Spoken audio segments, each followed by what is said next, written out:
Bienvenidos a otro programa de Voz Ciudadana. Los acompaña Mario Brais. Y sin duda muchos se pueden estar cuestionando si es que con una simplificación administrativa implementada en las instituciones, pues se podría mejorar, ¿no?, este sistema en cuanto a medidas que tienen que ver con la modernización de la gestión pública. Nosotros vamos a tratar el día de hoy con dos especialistas sobre el tema de la simplificación administrativa, su implementación en las instituciones, por cuanto pues el Congreso de la República, ¿no?, ha aprobado estas medidas presentadas por el Ejecutivo para la modernización de la gestión pública a propósito. Vamos a hablar con nuestros invitados el día de hoy, quienes son el doctor Juan Francisco Rojas Leo, profesor en la especialidad de Derecho Público en la Universidad Católica, en la Universidad de San Marcos y Universidad de Lima, y también con Brian Ábalos, quien es catedrático de la Católica, asociado del estudio Payet Rey Caubi Pérez, especialista en temas de derecho administrativo y laborales. Volvemos.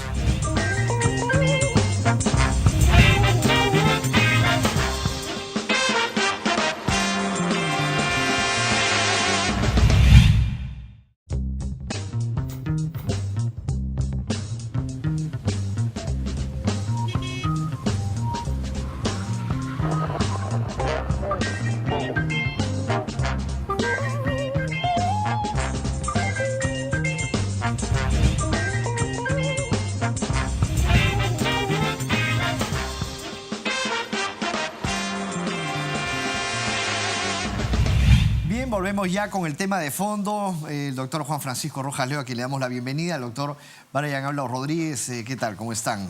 Espero que muy bien. Bueno, primero vamos a iniciar con el doctor Juan Francisco Rojas para que nos explique básicamente, ¿no?, qué significa este tema de la simplificación administrativa y la implementación en las instituciones. Si bien es cierto, el tema es bastante amplio, pero en sí los términos, ¿no? Vamos a centrarnos en ello. Mario, todos los ciudadanos que quieren ejercer un derecho que está sujeto a algún nivel de control por parte del aparato estatal, tienen, previamente al ejercicio de ese derecho, que tramitar una autorización, un permiso, una licencia. Correcto. Ese trámite que se gestiona ante el Estado es el que normalmente genera una serie de dificultades para los ciudadanos. Es un trámite costoso, es un trámite lento, es un trámite burocrático, es un trámite que exige documentos que a veces no tienen sentido para lo que está haciendo materia de evaluación. Ahora, ¿por qué los intentos de simplificación anteriormente pues no han funcionado? Precisamente por esto. Me tomaba unos minutos para explicarte el concepto, porque creo que cometemos un gran error en pensar solo en la simplificación administrativa y no ver el contexto. La simplificación administrativa tiene sentido en la medida de que lo que se procura es aliviar estos trámites. Pero, y aquí viene el detalle que yo trato de difundir de la manera más amplia, no se trata de desaparecer al Estado. El Estado tiene que estar siempre. El Estado tiene que ejercer actividad siempre. El Estado tiene que supervisar y controlar. El tema es que esa labor tiene que hacerla inteligentemente. Hasta ahora, en la historia reciente del Perú, si uno mira desde la década de los 90, todos los gobiernos, absolutamente todos, han desarrollado programas de simplificación administrativa. Basta hacer una memoria ligera para ver a todos los presidentes de la República en estos últimos años anunciando que su gobierno entraba en una etapa de simplificación administrativa. Resultado, no ha funcionado. ¿Y por qué no ha funcionado? Porque no se han aplicado los mecanismos de una manera apropiada, porque no se ha hecho gerencia, porque no se ha entendido cuál es el verdadero problema. Y muchas veces se ha optado simplemente por un tema de reducir trámites o aplicar silencios administrativos de manera indiscriminada. Ese es el tema, ¿no?, sobre los silencios administrativos, ¿no? Que ahí está el detalle, o sea, ¿no?, que no se han aplicado, como usted dice, pues de la manera como debieron haber sido aplicados, ¿no? Y estamos en el Perú, solo para que todos los televidentes se hagan una idea, estamos en el Perú aprobando por silencios administrativos positivos licencias de construcción. En otras palabras, ningún funcionario público termina mirando qué cosa es lo que se construye, Claro. cómo se construye y si las condiciones de seguridad y calidad y manejo para los terceros están contempladas. Ahora, en torno a este silencio administrativo, por ejemplo, ¿por qué a través del tiempo pues, los distintos gobiernos, ¿no?, solo han apostado por cosas que son pues, menores, ¿no? Si uno mira las experiencias, son realmente frustrantes. Yo recuerdo en las postrimerías del gobierno de Fujimori, siendo ministro Alberto Bustamante, se conformó un equipo liderado por gente del Indecopi que visitó todas las dependencias públicas, ministerios, todo el aparato estatal, para revisar con cada funcionario de la entidad sus procedimientos. Y se logró una reducción significativa. Pero eso tenía que tener continuidad, Claro. eso tenía que tener un seguimiento. Nunca más se ha hecho algo así. Y entonces, ¿qué cosa ocurre? Hoy día, el funcionario público termina involucrado en elaborar unos tupas, los famosos tupas que terminan siendo unos mamotretos enormes, donde en vez de simplificar requisitos, los funcionarios ponen todos los requisitos que se les ocurre, no los revisa nadie, nadie les hace inteligencia de proceso Un seguimiento. a esos procedimientos y terminamos con cosas como las que tenemos hoy, con una administración que sigue siendo deplorable. De otro lado, hay mecanismos que la administración pública peruana no está utilizando. Estamos en el siglo XXI. La modernidad no llega a la administración pública. El acceso a RENIEC, el acceso a las bases de identificación dactilar, el acceso a información en línea, nada de esto existe en las distintas dependencias, cuando sería tan sencillo que se hiciera una inversión en ese nivel y que esto facilitara un montón de cosas que hoy día aquejan a los peruanos. Cuando uno va a un hospital, la persona va al hospital enferma, va urgida de atención. Lo que acaba de pasar, por ejemplo, con la madre de Ana Jara, ¿no? De la Y expremiera. lo primero que le preguntan, a ver, saque usted su DNI, Claro. ¿cómo se llama? Hay que mirarlo, el número. Cuando esto podría ser una cosa súper sencilla si hubiera identificación dactilar conectada con la RENIEC. ¿Por qué no se hace esto? ¿Cuál es la dificultad? ¿Hay un gran costo involucrado? En realidad no lo hay. Lo que no hay es gerencia. No puede haber simplificación administrativa sin gerencia, sin inteligencia de procesos, porque si no, el resultado es el que tenemos. Brian, en el aspecto laboral, no yendo a tu especialidad básicamente, ¿qué beneficios puede traer al trabajador? A ver, en el tema laboral hay que verlo desde el punto de vista del empleador, que también es un administrado, ¿no? Ajá. ¿Y por qué del empleador o de las personas, digamos, que ejercen algún tipo de actividad? Es porque la facilidad administrativa o la simplificación lo que va a generar o debería generar es una mayor facilidad para poder generar negocios, empleo, ¿no? Y ahí es donde le redunda al trabajador, porque entre más personas pueden hacer más negocios, más pueden emplear a otras personas. A ver, este gobierno efectivamente ha hecho un par de medidas interesantes de simplificación, ¿no? Bien como le decía Juan Francisco, era que, por ejemplo, la primera medida de simplificación administrativa que ha propuesto es el tema de la flexibilidad de los contratos. Ajá. Es decir, por ejemplo, antes tú tenías que ir y presentar tu contrato, sí. ¿no? Lo podías hacer directamente a la autoridad de trabajo, podías hacerlo por vía electrónica, pero eso generaba costos, tiempo y además todo un tema de archivo del ministerio que tenía que guardar. ¿Para qué? Para nada. ¿Esto quiere decir entonces que actualmente existe más flexibilidad en la presentación de contratos? Efectivamente, hay más flexibilidad porque ya yo como empleador, ¿no?, o persona que hago un negocio ya no tengo que estar registrando en el tiempo todos mis contratos. Eso no significa que ya no tengo que hacer contratos, ¿no? Claro. Yo tengo que hacerlos. Lo que sucede es que mi fiscalización va a ser posterior, Ajá. ¿no? Y ahí nace un punto importantísimo que es la importancia, como bien decía, del papel del Estado en fiscalizar posteriormente, ¿no? Tiene que haber más inspectores para revisar si los contratos están bien. ¿Qué hacer con la informalidad? Ahora, las inspecciones de trabajo que se dan, ya no se puede inspeccionar 2 veces en un año, por ejemplo, sobre el mismo tema. Así es. Lo que sucede es que, a ver, en el Ministerio de Trabajo, en la SUNAFIL, que es la autoridad que fiscaliza laboralmente a los empleadores, había un problema. Era que el 80% de las fiscalizaciones son por denuncia. Ajá. ¿no? Es decir, yo como cualquier persona o el sindicato iban y denunciaban. Entonces, ¿qué pasaba? Que si tú tenías un sindicato te denunciaban todo el tiempo. Claro. Entonces tenías varias inspecciones sobre lo mismo en un mismo ejercicio. Entonces ahora se ha dicho oye, está bien que fiscalices, pero no lo fiscalices sobre lo mismo en reiteradas oportunidades. Juan Francisco, ¿esta fiscalización, por ejemplo, ha funcionado? Mira Mario, la fiscalización es absolutamente central en la actividad del Estado. La administración pública existe para dos razones solamente: cumplir la ley y hacer cumplir la ley. Si la administración pública no hace cumplir la ley, está dejando desamparado a los ciudadanos. ¿Y cuál es el mecanismo de hacer cumplir la ley? Un mecanismo previo, interesante, oportuno, es la fiscalización. Lamentablemente, nuestra administración pública peruana no sabe fiscalizar, no tiene experiencia en fiscalización, no utiliza métodos apropiados de fiscalización y, sin saber fiscalizar, ha sido retirada del partido con el tema de la simplificación administrativa. La simplificación administrativa tiene que ir de la mano con un programa de fiscalización eficiente. Lo que decía Brian hace un rato es una limitación para el tema laboral por las características particulares que tiene, pero no es una limitación para ninguna administración más.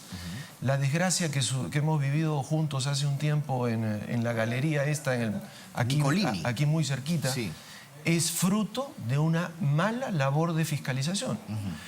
Es natural que si un negocio se instala, sí, las exigencias del propio negocio pueden llevar a los empresarios a cambiar las condiciones ambientales en las que trabajan.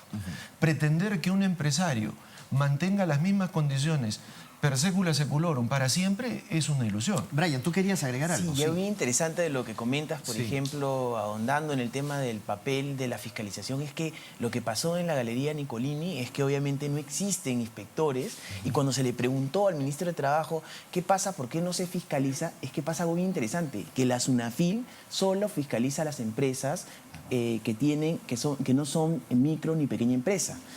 Y todas las otras empresas, ¿quién las fiscaliza? La fiscaliza la Autoridad de Trabajo, pero casi no tienen inspectores para hacer esa labor. Entonces, tú tienes una entidad que es la SUNAFIL, que es una entidad especializada con casi 1000 inspectores a nivel nacional, pero sin embargo tienes muy pocos inspectores para lo más importante. El 90% de las empresas en el Perú, el 90% de las empresas son informales. Es decir, son generalmente empresas que tienen entre 1 y 10 personas y que son muy pequeñas. Entonces necesitas, digamos, una mayor capacidad del Estado para poder fiscalizarla. Y un elemento final importante es que acabo de escuchar, digamos, hace una semana, que se está capacitando, ¿no?, a las municipalidades para que a la vez de fiscalizar el tema de las licencias, también fiscalicen el tema de trabajo forzoso, trabajo infantil. Eso me parece muy interesante. Pero yo creo que más interesante sería que la SUNAFIL, ¿no?, más que capacitar, también se involucre. Es decir, existan mecanismos para que apenas identifique la municipalidad algún tema de trabajo forzoso, informalidad o no pago de beneficios, inmediatamente la SUNAFIL debería estar al costado fiscalizando a esas empresas. Los invito a salir a la calle un momento para escuchar qué es lo que piensa la gente en torno al tema que estamos tratando el día de hoy en Voz Ciudadana. Adelante.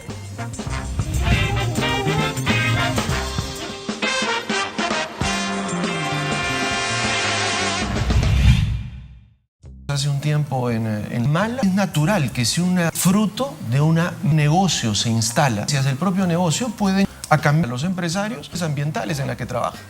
Pretender que uno tenga las mismas condiciones. Sí, ya bien ¿Querías agregar? Ahondando en el tema del papel de la fiscalización, obviamente no existen inspectores, y cuando se le ¿qué pasa? ¿Por qué no se las empresas solo fiscaliza que la SUNAFIL fiscaliza? Es que pasa algo bien. Todas las otras empresas, ¿quién las fiscaliza? Empresa. Y está la Autoridad de Trabajo. La fiscaliza si no tienen inspectores, no son micro ni pequeños. Entonces, tú tienes una FIL, que es una entidad especializada, inspectores a nivel nacional, pero sin embargo tienes una entidad que es para lo más importante, para hacer esa labor. Preguntó al ministro de Trabajo, 90% de las empresas en el Perú, es que lo que pasó en las empresas son empresas que tienen entre 1 y 10 personas y que son muy pequeñas. Entonces necesitas, digamos, una mayor capacidad del Estado para poder fiscalizarla. Y un elemento que acabo de escuchar, digamos, final e importante, es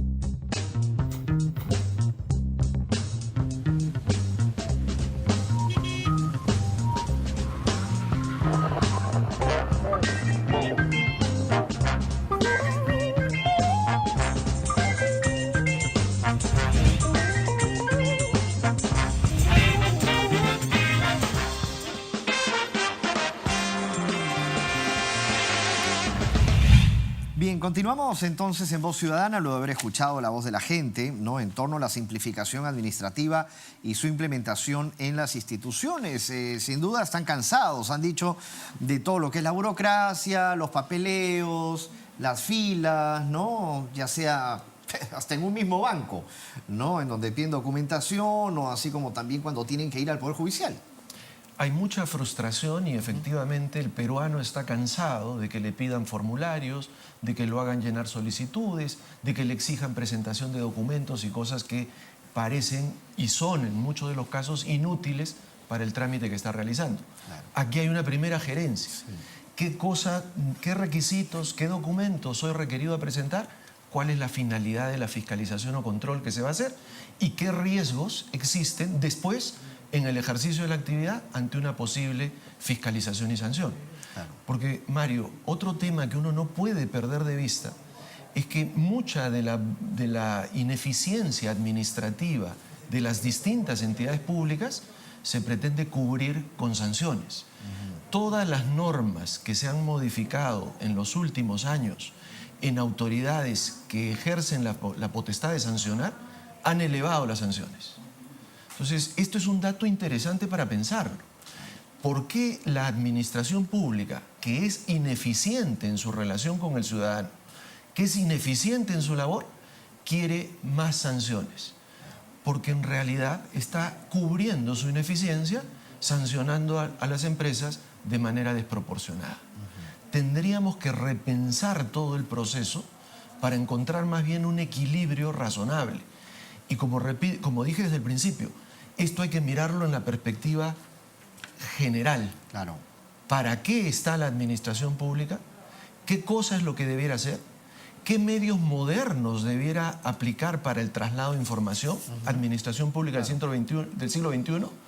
¿Cómo hacer gerencia? ¿Cómo fiscalizar? Y finalmente, ¿cómo sancionar? Antes había penalidades, ¿no, Brian?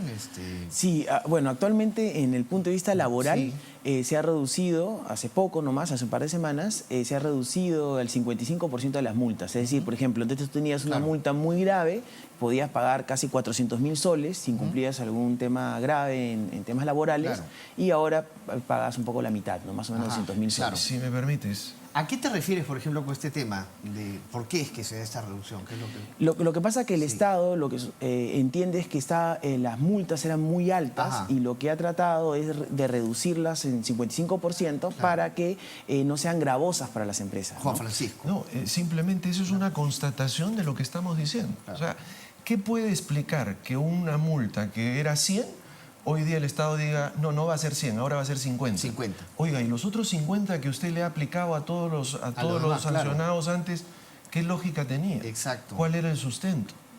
Y claro, y todavía podríamos plantearnos si este 50 que está quedando es el que realmente corresponde. Pero es tan difícil realmente destrabar, por ejemplo, este tema, estas barreras burocráticas.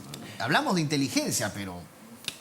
Mira, Mario, nuestra administración pública es una administración que arrastra los problemas del país.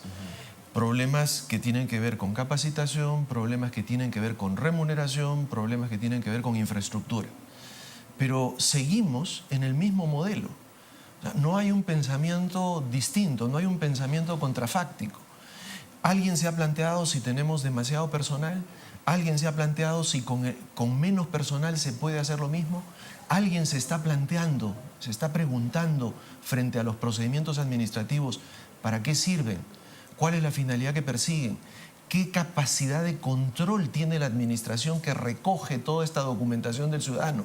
Porque muchas veces ocurre que se recoge información y simplemente se Es un almacena. desorden, ¿no? Ahora, ¿por qué no existen o no podrían existir esas redes interconectadas como en otros países, ¿no? Que son las platinos, ¿no? ¿Sí? A ver, en el punto de vista laboral, digamos que es la inspección que se está dando, por ejemplo, justamente se enfocó mucho ese tema de la simplificación administrativa en razón a que, por ejemplo, yo como administrado o empleador iba a una inspección y ¿qué es lo que pasaba? Que yo a veces me olvidaba mi DNI, me olvidaba mi vigencia de poder. Si pasaba eso antes, la autoridad de trabajo lo que hacía era te imponía una multa por obstrucción a la labor inspectiva, que la multa máxima era en ese momento 400.000 soles, ahora bajó a la mitad, ¿no? Sí. Pero a lo que vamos es lo siguiente, es que ahora en las normas de simplificación y que le exigen a la autoridad de trabajo es que el inspector tiene que validar, ¿no? Con una copia del DNI, ya no necesitas el DNI físico, y además por sistemas integrados de la RENIEC y registros públicos, ya debería validar el poder de la persona que está asistiendo. Un sistema de huellas, ¿no? También digitales. El sistema de intercambio de información. Pero cuando uno empieza a hurgar y tú te preguntas con acierto, dices, ¿pero por qué? ¿Por qué no funciona esto? Por ejemplo, para que RENIEC le dé su base de datos a los bancos, que son empresas privadas, es cierto, pero que realizan una operación financiera que es tremendamente importante para todos, les cobra. Si los supermercados quisieran tener acceso a la base de datos RENIEC para verificar que la persona que está yendo con una tarjeta de crédito es realmente la que figura y evitar el fraude y el robo, les cobran. Si alguien quiere tener acceso a la información que existe en los registros públicos, en un país como el nuestro, donde el tema de la propiedad es tan importante, donde hemos tenido tantos fraudes a nivel de operaciones en notarios y demás, si tú quieres acceder a información de registros públicos, tienes que pagar. Ahora, ¿por qué darse este cobro? O sea, ¿por qué en otros países cómo funciona, por ejemplo? La experiencia que yo tengo es que en Europa, en la Comunidad Europea, la circulación de información es absolutamente gratuita. ¿Por qué? Porque con eso construye ciudadanía. ¿Cuál es el problema aquí? El problema es que tienes una institución como RENIEC, tienes una institución como los registros públicos, SUNARP, que se financian con su propio presupuesto, que no reciben recursos del Tesoro Público.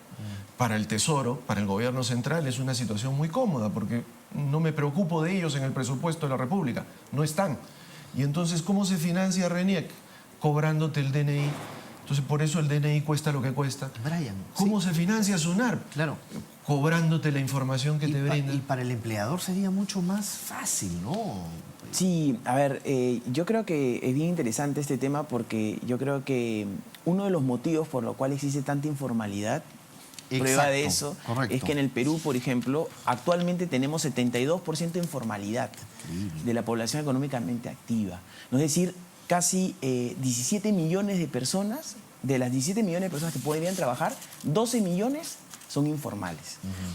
Y de esas 12 millones realizan actividades como, por ejemplo, venden sándwiches o hacen movilidad, transporte. Los famosos food trucks, por ejemplo. Así ¿no? es, así es. Entonces hacen actividades informales, ¿no? Entonces, si el 72% es informal, obviamente son personas que no las podemos fiscalizar, no las podemos ver. Y ahí sucede un problema bien interesante, es que sucede el tema del terrible desastre de la galería Nicolini, donde 3 personas estaban encerradas en un ambiente y había un trabajo forzoso, ¿no? Entonces, y claro, tú le preguntas a la autoridad, oye, ¿y estas empresas, por qué fiscalizas tanto a unas y les pones multas de 400.000 soles y hay otras empresas que no las fiscalizas? Claro, es porque no las ven. Entonces, ahí hay un gran problema que es la informalidad. Y fiscalizan más, creo, los formales que los informales. Ahora, es algo increíble, ¿no? ¿Se paga menos impuesto por formalidad? Los estudios que hay, perdón, Brian, los estudios que hay desde la época de fines de los 80. En realidad el pionero en esto, y hay que reconocerle el mérito de presentar una idea estructurada de este tema, fue Hernando de Soto, con su famoso libro El otro sendero. Claro. El libro trabajaba una tesis en virtud de la cual demostraba que la informalidad resultaba siendo más cara. El informal piensa que ahorra una serie de impuestos, una serie de control estatal, pero en realidad no los ahorra porque hay otros mecanismos por donde termina tributando y no puede revertir esos tributos a su actividad económica. Y segundo, esto es lo más grave, cuando soporta la fiscalización estatal tiene que evadirla con corrupción. La sociedad se corrompe y tenemos como resultado las grandes frustraciones de corrupción que hoy día vivimos. Y por eso se trabajó acá también el IGB justo, ¿no? Para que los pequeños y medianos empresarios pues puedan iniciar un negocio, ¿no? Formales. ¿Qué parece eso? Sí. A ver, sobre ese tema, rapidito, ¿no? A ver, los trabajadores, por ejemplo, que están en la formalidad, tienen que pagar impuesto a la renta, Claro. ¿no? O sea, tú como trabajador tienes que pagar un impuesto y lo pagas tú como trabajador. ¿no? Ahora el gobierno ha creado una norma bien interesante que es añadir a tu exoneración 3 UIT que son como 12.000 soles. Es decir, si yo gano menos de 28.000 soles al año, yo no pago impuesto. Si yo gano más de esa plata, yo pago un impuesto al Estado, ¿no? Ahora, a partir del 2017, tú puedes deducir del monto del impuesto que estás pagando hasta 12.000 soles. ¿Cómo haces eso? Presentando tus recibos del médico, del arrendamiento, del odontólogo, de los intereses hipotecarios. Ajá. ¿Eso qué obliga? ¿Qué es lo que sucede? Que como todo nuestro ambiente es informal, el médico es informal, el odontólogo es informal, la casa que alquilo es informal y ninguno paga impuesto.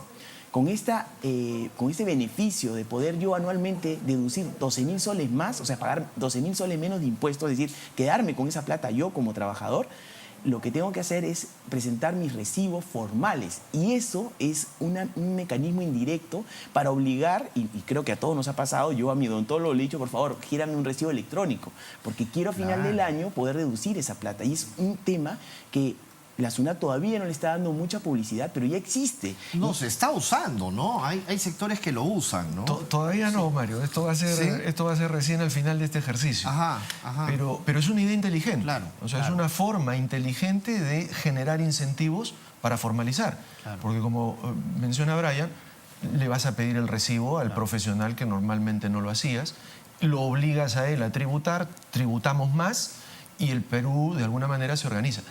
Pero ese tipo de ideas inteligentes son las que no abundan. Más bien nos encontramos con ideas que lo único que hacen es entorpecer el funcionamiento de estas instituciones y de la relación con el ciudadano. El tema de la simplificación administrativa es una punta de un iceberg mucho más grande, que tiene que ver con informalidad, que tiene que ver con cómo organizamos la administración pública, que tiene que ver con la capacidad de fiscalización, que tiene que ver con la labor amigable que el Estado tiene que hacer para incentivar el cumplimiento de las normas. Claro. Y finalmente, si eso ya no funciona, con aplicar sanciones que sean justas y equitativas. Es, de hecho, también correcto que acá en el Perú, muchas veces con la simplificación, en este caso todo electrónico, pues también la gente se complica, ¿no? Porque hay personas que no están tan acostumbradas quizás a lo rápido, ¿no? Y están acostumbrados pues a paso por paso, hay que hacer esto con calma, ¿no? Ahí un Estado tiene que contemplar ciudadanía. Yo no sé qué pasó contigo, pero yo soy mucho mayor que tú. Yo conocí la computadora en la universidad. Soy de una generación que ha entrado al mundo electrónico ya casi saliendo de la universidad. Brian seguro que la conoció cuando nació, en sus aplicativos móviles. Pero ¿y dónde está la ciudadanía? También tenemos una población mayor, adultos mayores. Claro. Ellos son ciudadanos y tienen que tener derechos también. Por eso el Estado tiene que pensar en todo. Correcto. Una información que tienen los bancos que es muy interesante es que, por ejemplo, la mayor cantidad de fraudes con tarjetas de crédito y demás se producen en ese grupo poblacional que tiene dificultades de entender cómo funciona la tecnología, que le tiene temor a un cajero electrónico, ¿no? Que no puede llenar un formulario. Paréntesis, hay que preguntarse quién hace los formularios. Claro. Si uno se dedicara a hacer una revisión de lo que el formulario te pide, de cómo te solicita la información, se encontraría con cada barbaridad que uno no sabe qué poner en el formulario. ¿Se marca aquí o se marca allá? Inclusive en los formularios de declaración de mercadería grabada que te ponen al ingreso en el país, las personas están preguntando, oiga, ¿se marca acá o se marca allá? Claro. ¿Cuál es el... Y un error y de Exacto. nuevo hacer todo, por ahí de repente se anuló toda una transacción, ¿no, Brian? Claro. Por favor, conclusiones finales que, como dice mi productora, ya el tiempo es invencible, ¿no? Sí. Bueno, yo creo que desde el punto de vista laboral, digamos, hay algunas propuestas interesantes que está haciendo este gobierno, ¿no? por intermedio del Ministerio de Trabajo. Creo que hay que seguir con estas ideas, seguir en la meta de reducir la informalidad, que creo que es lo más importante. importante, ¿no? La simplificación administrativa es importante porque nos da a todos los administrados la facilidad para poder acceder a negocios, a poder hacer nuestra vida más sencilla, ¿no? Pero también lo más importante es que si no reducimos la informalidad, que estamos en 72%, ¿no? A la meta de 60% al 2021, el país no va a poder superar sus grandes problemas, que es la pobreza. Correcto, importante. Bueno, sí. Yo insisto con la idea que he tratado de transmitir, la simplificación administrativa no puede verse aisladamente, es un proceso de repensar el rol del Estado en su relación con los ciudadanos y que para solucionar estos problemas se requieren medidas audaces, inteligencia de procesos y gerencia. Y eso obviamente requiere una voluntad política que diga vamos a hacerlo, vamos a darle continuidad. Excelentes recomendaciones. Muchas gracias a ambos profesionales, Juan Francisco Rojas Leo y también pues Brian Ábalos, que nos ha acompañado el día de hoy para tratar esos temas tan importantes. Aquí en Voz Ciudadana nos encontramos en otra edición próximamente. Permiso.